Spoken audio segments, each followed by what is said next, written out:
viewers, welcome to my channel Easy 60. இன்னைக்கு Tamil Nadu syllabus standard 10 ஓட chapter 3 exercise number 3.13ல sum number 1ல 5th subdivision பார்க்கலாம். Discuss the nature of the roots அப்படின்னு சொல்லிட்டு இவ்வளோ பெரிய குவாட்ராட்டிக் ஈக்குவேஷன் கொடுத்துருக்காங்க. இதை பார்த்ததுமே நீங்கள் எல்லாருமே பயந்துருவீங்க. ஆனால் பயப்படாதீங்க.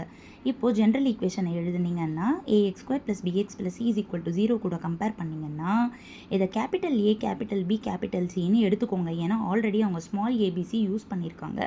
பட் நான் அப்படியே போட்டுட்டேன். இப்படியே போட்டாலும் பரவாயில்ல தான். பட் வேரியேஷன்ஸ் காமிக்கிறதுக்காக நீங்கள் capital A capital B capital சிஏ யூஸ் பண்ணுங்கள். இப்போ delta is equal to B square minus 4ஏசியில் நம்ம சப்ஸ்டியூட் பண்ண போகிறோம். ஸோ பிஐ எழுதி square minus 4 into A value into C value மைனஸை ஸ்கொயர் பண்ணால் ப்ளஸ் ஆகிடும். 24 ஸ்கொயர் பண்ணால் 576. அப்புறம் A square B square C square D square minus 4 into 9 36 36 into 16 பண்ணுறப்போ 576 A square B square C square D square. Anyway ரெண்டுமே ரொம்ப ரொம்ப சிம்பிளாக ரெண்டுமே மைனஸ் ஆகி 0 ஆகிடுது. அப்போது நம்மளுக்கு அகெயின் செகண்ட் கேஸே வந்திருக்கு. Roots are real and equal. Thank you viewers.